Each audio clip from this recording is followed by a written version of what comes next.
Okay, so this is the part 2 of the tourism and hospitality network and supply components.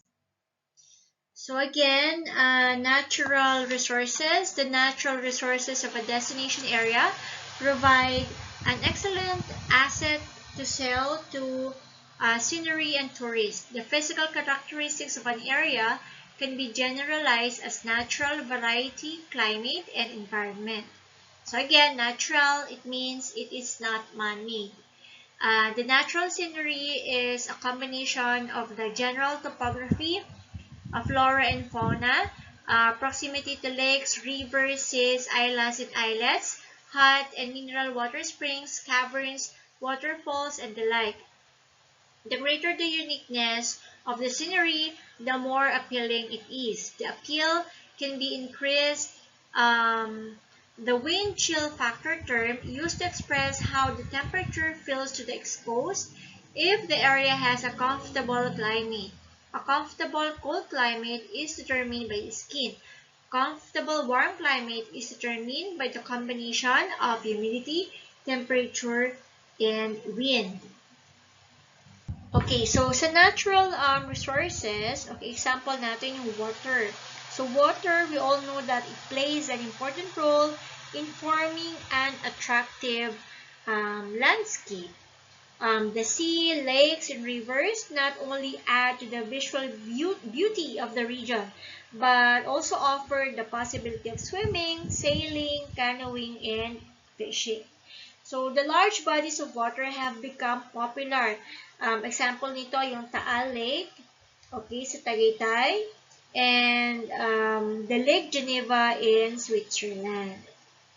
There are also some specific natural phenomena like volcanoes, waterfalls, caves, and canyons, and they also attract tourists. So example nito yung Pagsanhan Falls sa Philippines, Grand Canyon sa US, Niagara Falls in the US and Canada, and the Great Barrier Reef of Australia. Okay, so yun yung example ng mga natural resources. Infrastructure, it consists of all the underground and surface developmental construction of a region which is made up of water systems, communication networks, healthcare facilities, transportation terminals, power sources, sewage, drainage areas, street, highways, and security systems. So, we discussed already infrastructure a while ago. So, example ng infrastructure ay water, power, okay, so water muna. So, water, importante ang water. Sufficient quantity of pure water is essential. So, usually, yung isang resort, nagre-require siya ng 350 to 400 gallons of water per room per day. Even yung mga malalaking golf course, it requires 600,000 to 1 million gallons of water per day. Power, so syempre, it is also important to consider yung adequate supply ng power to meet the peak load requirement. So syempre, sa isang tourist area, sa isang tourist destination, so kailangan ay ma-meet yung peak load requirements. Okay, so kung maraming turista, so dapat ay merong adequate supply of power kasi marami silang mako-consume na energy or electricity by using the specific, for example, appliances in the hotels, for example. Communication, of course, telephone, it's important. Sewage drainage. So, importante rin ito. So, kailangan ay meron tayong mga sewage treatment plants. Okay? Designed on the basis of maximum average demand. Healthcare. So, importante din ang healthcare. So, kailangan ay meron tayong mga healthcare facilities. Clinics, for example, hospitals sa isang tourist area. Streets, and highways, kailangan meron tayo mga first-class road. So, it adds greatly to the accessibility of a region. Mga transportation terminal. Okay, transportation terminal. Ito yung mga common problems usually sa mga terminal facilities and ground transportation. So, first is general. There's an almost complete lack of coordination among the three modes of air, rail, and bus. There's also a noticeable lack of consistency in standards and procedures within each mode. Directional informational signs are not uniform throughout the system. Public address announcements are often unintelligible. Usually, for example, sa airport, nagkakaroon minsan ng mga delayed flights, okay? Kaya lang ang problema kasi, most of the time, the reasons, or there's a miscommunication, okay? So, usually the airport staff, okay, they are not able to coordinate or communicate well and explain to the passenger the reason for a delayed flight. Okay, so dapat ay merong coordination and communication within the airport or any public transportation terminal. So, kailangan ng directional and informational signs na maiintindihan or mababasang mabuti ng ating mga tourists. Okay, air, long walks are required in many terminals. Rail, parking is inconvenient and inadequate near larger terminals. Use of facilities by local transients and inadequate cleaning procedures lead to crowded and unsanitary waiting rooms and restrooms. Security to prevent thefts is lacking. Information and directional maps are not provided in most rail terminals. Special transportation to and from rail terminals is not provided, and urban transit and taxi service are often inadequate. So, ito yung some of the problems sa kailangang may address, okay, and mabigyan ng solution in order for the tourists to achieve greater satisfaction.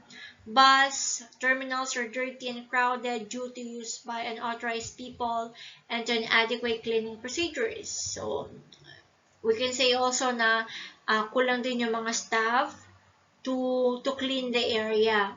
Boarding gates lack a system of orderly procedures resulting in crowding when passengers are boarding, and adequate protection is afforded to passengers against traffic.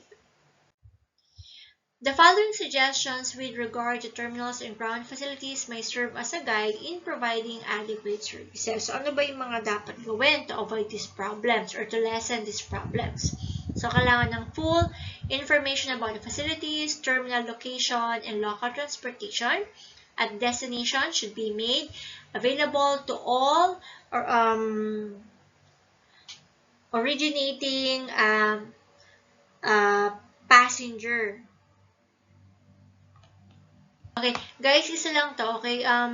After, it's like this. Full information about facilities, terminal location, and local transportation at destination should be made available to all originating passengers. So, isa lang siya. Okay, nagkamali lang ako ng Okay, next is a security system should be provided to prevent theft and misleading of checked baggage at terminals.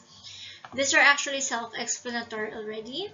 The information system should provide data on connecting or alternative rail and bus service, including information on fares and schedules. A system of standard signs and symbols should be developed and installed in all air terminals. Rapid, updated arrival and departure information should be available on posted information boards, through public address announcement, and to telephone callers. Personnel should always be available to assist passengers, especially the aged, handicapped, and non-English speaker. Complete information should be provided on the locations, fares, schedules, and routes of local transportation services, and city maps should be made available to tourists. Okay, hospitality resources. Na-discuss na rin natin ito kanina, but let's elaborate further. Hospitality resources refer to the general feeling of being welcome that the visitors receive while visiting a destination area. This way, the tourist services are delivered by service providers, as well as the general feeling of warmth from the local population. Tourists will have a more enjoyable vacation if they feel welcomed by the host population, and will certainly feel awkward and unhappy if they feel rejected. Hospitality resources can be improved by training tourism and hospitality personnel to be hospitable, to encourage positive feelings toward tourism and hospitality and tourists from the general public. So, parang sinasabi lang sa hospitality resources na kailangan syempre yung tourist ay ma-feel nila na they are welcome to a certain destination. So, there are many ways on how to make them feel welcome. So, iisa-isahin natin. So, hospitality training. Hospitality training, importante ito para sa hospitality resources. Okay? It aims to motivate service providers to be hospitable in dealing with tourists. It is assumed that providing more hospitable services will result to a more satisfied tourist who will be inclined to return and advertise to other potential tourists through word of mouth. So, to enable service providers to render hospital services, it is necessary to change their present behavior. Okay? Kaya kailangan nilang i-train. This change of behavior is brought about by a change in attitude and an increase in the level of knowledge. So, kailangan as much as possible, maturuan din yung mga staff, okay, how to behave properly and how to increase their level of knowledge. There are actually three aspects of attitudes, okay? So, towards self, attitudes towards self, attitude toward others, and attitude toward the tourism and hospitality industry. So, example, attitude toward self. If an individual's self-esteem or attitude toward self is low, that individual will tend to behave in such a way that the feedback from others will conform the low opinion of himself. It is necessary to change the individual's perception of self in order to improve his behavior. If service providers can be made to believe that they and their work important, so kailangan kasing malaman ng mga service provider natin, okay, ng mga staff, na tayo ay importante, ang ating trabaho ay importante. So, their actions or our actions toward tourists will reflect with this feeling. If service providers can be viewed as hosts and hostesses rather than just people, just employees, so their self-image may be raised. The fact that dealing with and serving people is a very difficult task should be stressed. Okay, so it's not easy naman talaga to satisfy guests. It's very challenging to deal with visitors, okay? Especially for those visitors na masyadong demanding. So that's normal. So the ability to satisfy guests is a very demanding task. People who can do this have skills that should be highly regarded by themselves and by others. So kailangan tayo muna sa sarili natin is meron tayong self-esteem, okay? In order to serve our guests properly. Attitude towards others. The second aspect is the attitude towards others. Service providers should be assisted in developing positive feelings toward fellow employees and tourists that will result in positive behavior toward the tourist. This can be achieved by training the individual regarding teamwork and interdependencies and getting the job done. Okay, so with attitude towards others, the key to the development of positive attitudes toward visitors is to be able to develop the ability to put oneself in the visitor's place. So, dapat tayo, ilalagay natin yung sarili natin, kumbaga, to the tourist shoes. Okay? So, may kasabihan tayong ganun, di ba?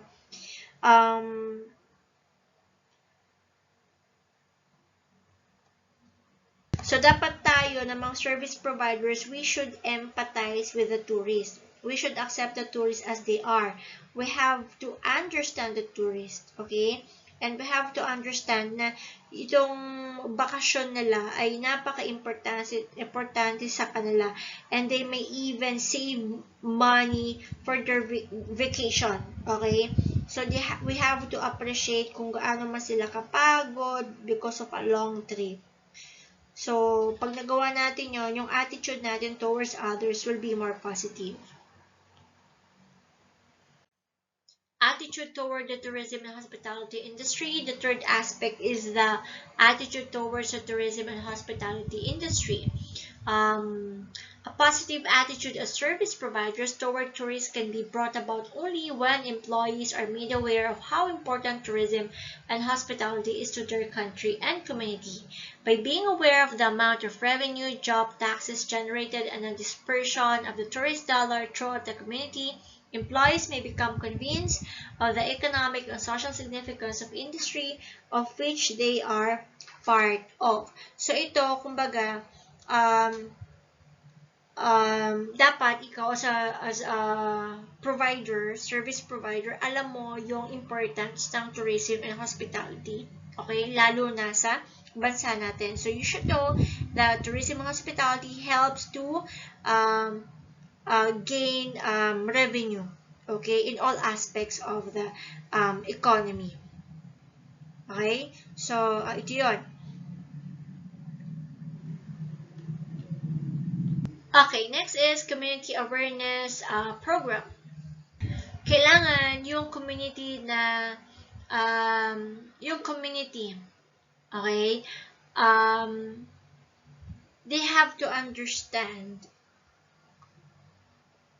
and realize yung magiging benefits ng kanilang community from tourism and hospitality. For example, pag may mga turista na bumibisita sa kanilang area, sa kanilang community, the community people, yung mga nakatira doon, they have to realize na these tourists are of great help with their tourism and hospitality and pwede mag-earn yung community nila. So, it is necessary for us to convince the local citizens of the importance and relevance of tourism and hospitality to them. So, alam naman natin na mag-earn yung isang community, okay, because of the tourists. Kasi ano bang gagawin doon ng mga tourists? So, they will spend money. They can, for example, they will spend money from eating in the, for example, restaurant or any food outlet in the community, or they will stay in a motel or hotel in that community. They will buy souvenirs, they will do shopping, and so on. So, dapat alam yun ng community. Okay, so now let's go to transportation. Transportation is of paramount importance in developing tourism and hospitality. So, of course, tourists need easy access to various forms of transportation like road, rail, air, and water. So, kailangan ay accessible ang transportation sa isang tourism or tourist destination. Okay? So, kailangan niya ng mga tourists natin. So, land travel, taxi and limousine service. So, taxis should have removable. So, ito ay self-explanation na lang. Basahin na lang natin. So, taxi and limousine service. So, taxis should have removable and washable seat covers. The taxi driver should always be courteous and helpful and should be trained in foreign language. For example, if the drivers are weak in foreign language ability, hotels can cooperate by providing written directions for the tourist to give to the taxi driver regarding his destination, and another written direction for the tourist to give to the taxi driver to return to the hotel at the end of the trip. So, kung pwede magbigay na lang ng notes si tourist sa taxi driver kung saan siya pupunta and kung paano yung kanyang pag-uwi. So, bus service. Tour buses should have large windows, comfortable seats, air conditioning unit, and restroom facilities. Tour guides and interpreters should be properly trained and educated for their job to avoid the faulty interpretation of the tourist attractions. So, dapat kumbaga yung tour guide nga, meron siyang, certification. Okay, dapat nakapag-aral siya, nag-attend siya ng isang program. Kailangan merong talagang competent instructor na mag-educate, sa mga tour guide, for example, with regards to the history, culture, political, and economic system of the tourist area. So, kasi kailangan nga may tour guide sa bus service.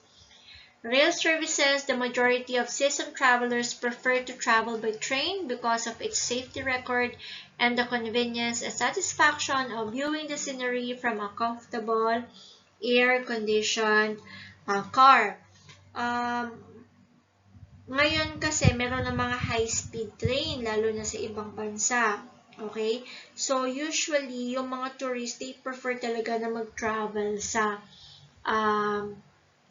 rail. Because of the introduction of this high-speed trains, mas gusto nila yung mga bilis silang makarating sa pupuntahan nila. And of course, this rail is cheaper, itong mga high-speed train na to, as compared to airplane fare or yung pamasahe sa aeroplano. So, mas mura sa mga rail services. Air travel, porter service is important at air terminals. Okay?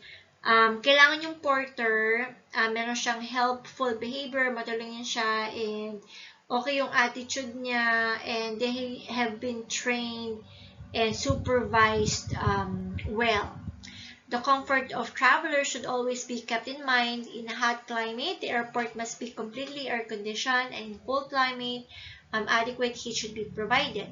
Large airports provide comfortable and attractive waiting areas as well as information regarding flight details. Sea travel, so they're called as yung mga cruise ship na tatawag natin, they have been called into floating resorts or floatels. So example of this are the Manila Bay Sunset Cruise in the Philippines, the Miami Cruise in Florida, the Rhine River Cruise in Germany, the Canal Cruise in Holland. So sa mga cruise ship, so they actually look like a hotel na floating hotels, kasi sabing floatels, okay? Kasi nandun na rin lahat sa mga cruise ship. So they have rooms, different kind of rooms, may mga bar na, may mga restaurant, may mga boutique for shopping inside the cruises also. Okay, next is accommodation, superstructure. So, alam na natin ang ibig sabihin ng superstructure. So, above the ground. Okay? So, accommodation is an example of superstructure. So, while away from home, the tourist needs to eat and sleep. So, sleeping accommodation range from hotels of international standards and condominiums to campgrounds and the homes of relatives and friends. So, for a tourist region to succeed, a sufficient quantity of accommodations of the right quality should be provided for the needs of the tourists. So, ano ba yung mga types of accommodation? So, first is we have the hotels, provide accommodation, meals and refreshments for those who may reserve their accommodation in advance but need not to do so. So in broad terms, hotels provide facilities that meet the needs of the modern travelers. So they portray an image of efficiency and service. Condominium is an apartment or individual dwelling unit owned by an individual but the management and services such as maintenance and security are handled by an independent company. Nowadays, may ang mga condominium na sa atin is ginagawa nila for Airbnb. Okay, so parang hotel style na rin. Na, for example ako, may-ari ako ng condominium. So, pwede ko siyang i-Airbnb. So, pwedeng mag-book yung tourist or yung clients, okay, sa akin, condominium. And then, I'm just paying the company for its maintenance and security. Motels or motor hotels provide bedrooms, bath, and parking to motorists. Rooms are usually accessible from parking lot. They are usually near the highways. So, yung mga motorists, dito sila nagbo-book usually. Of course, they are not as big as hotels and usually they don't have some of the facilities and amenities provided by the hotels. Mas maliit sila kasi sa mga hotels.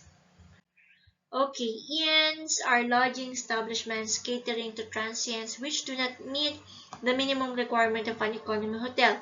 So, mas maliit pa siya and mas mura kaysa sa economy hotel. Ito yung mga inns, yung mga budget-friendly lodging accommodation.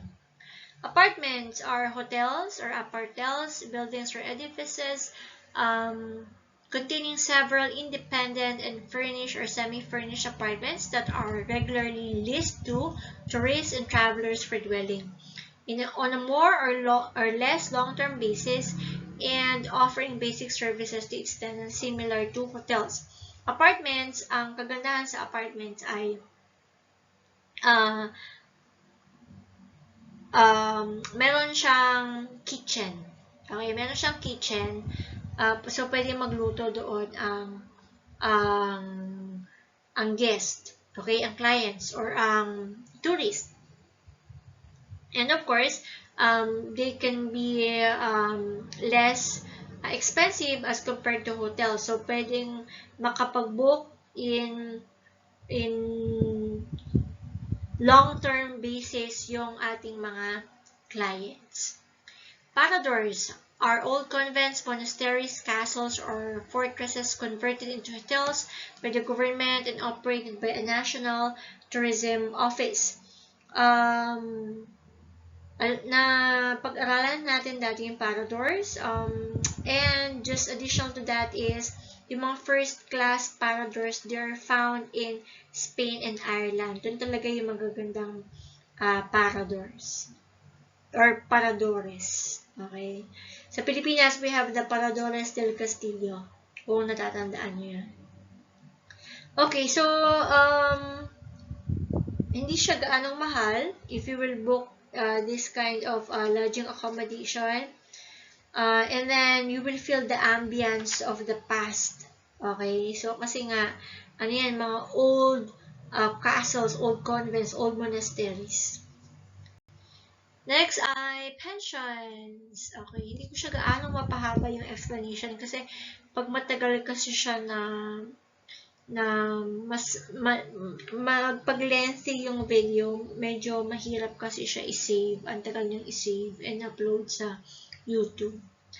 Okay, pensions are private or family-operated tourist accommodations similar to boarding houses or guest houses. They offer food and lodging to tourists and are well known for their informal family atmosphere. So, I believe I have sent you, meron tayong picture niyan sa first topic na natin. Okay, pinag-aralan natin yung pensions. Bed and breakfast accommodations provide a room, bath, and a hearty breakfast to tourists and or travelers. They are known as B&Bs and are popular in Britain, Ireland, and the United States. Meron din tayong mga bed and breakfast accommodations, especially sa Tagaytay, wherein so may room na provided and also included na yung breakfast.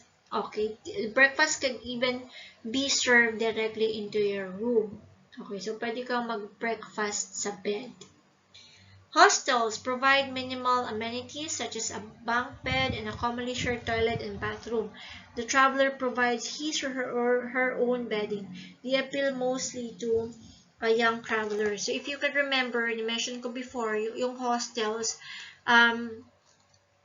cheap price siya, maraming beds inside. So usually this is for for mga students na gusto nilang makatipid, magta-travel sila, they want to save money, yung mga backpackers, so usually hostel yung kanilang nirarentahan.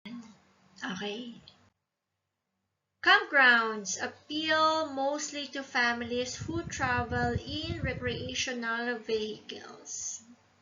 Okay, RVs. Ito yung mga road vehicles na pwede na rin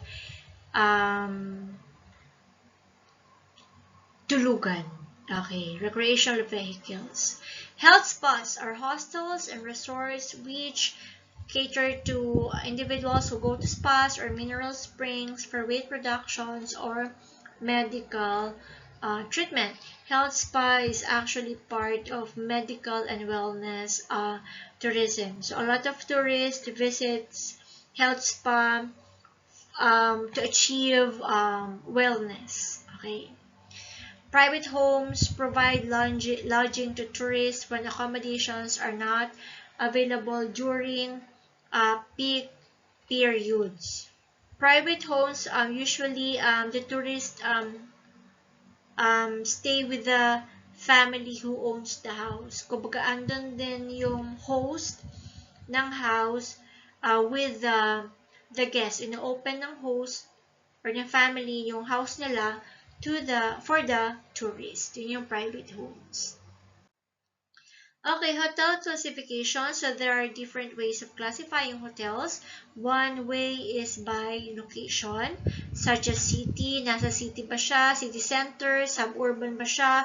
Near ba sa airport? Or is it along the highway? Or is it within the resort's vicinity? Another way of classifying naman the hotel is by type of guest.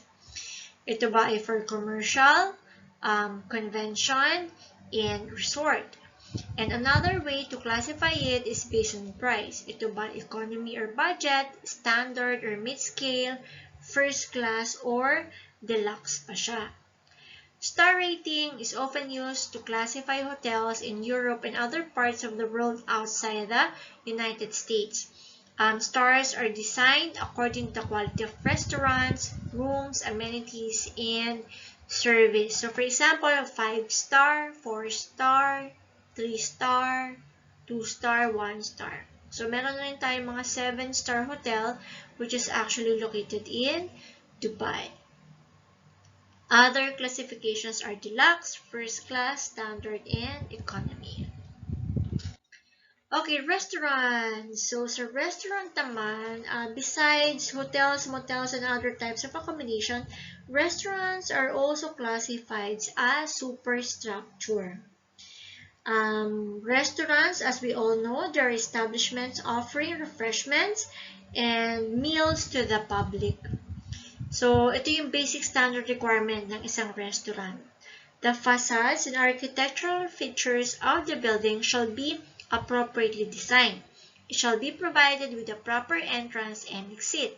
There shall be an adequate and secured parking space provided free to customers.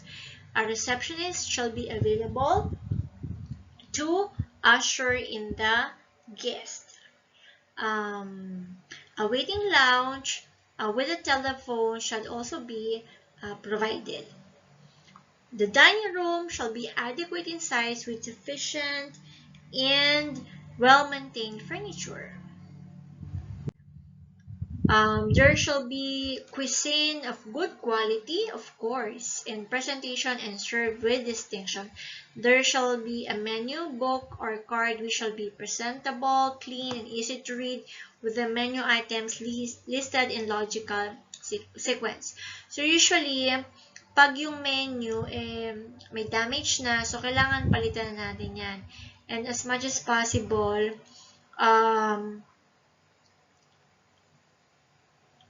pag medyo luma na, so kailangan ay palitan na rin natin yan. Okay, so kailangan mo talagang mag-produce, and also pag meron kang may bago kang dish na idadagdag, so you have to change the menu also. Pag meron kang dish na tatanggalin, kailangan tanggalin mo siya sa menu. Kailangan mo ulit gumawa ng menu. All tables shall have clean tablecloth and cloth napkins of good quality. No piece of crockery, cutlery, and tableware in use shall be chipped, cracked, and gazed. The silverware shall be kept polished and clean at all times. Adequate number of well-trained, experienced, efficient, and courteous staff shall be employed. So usually, nagko-conduct tayo ng regular training sa ating mga staff. Kung ano mang training yan. Either training about behaviors, or training about mga wine training, coffee training, tea training, and pag halimbawa merong bagong menu, merong bagong dish, okay, so usually yung mga chef natin ay nagko-conduct yan ng trainings, or trainings, food tasting, introduction of dish, kahit sa mga food and beverage staffs. Kasi kailangan alam na mga staff yan, alam na mga waiters, na mga hostess, na mga waitress. The kitchen pantry and cold storage shall be in good operating condition at all times, and shall be of good quality fixtures and fitting, and provided with running water. Tissue paper, soap, paper towels, and or hand dryer shall be provided. All main dining or function rooms shall be fully air-conditioned and or well ventilated. So, kailangan yung mga tissue paper ay nandyan na, or paper towel sa table ng ating mga guests. So, hindi na natin kailangan antayin pa na sila ay humingi sa atin. Especially sa Dubai, for example, pag Arabic yung ating guest, talagang kami, nagpo-provide talaga kami ng tissue, okay, sa table, kahit na meron ng towel. Okay, so that's all. Thank you very much. Bye.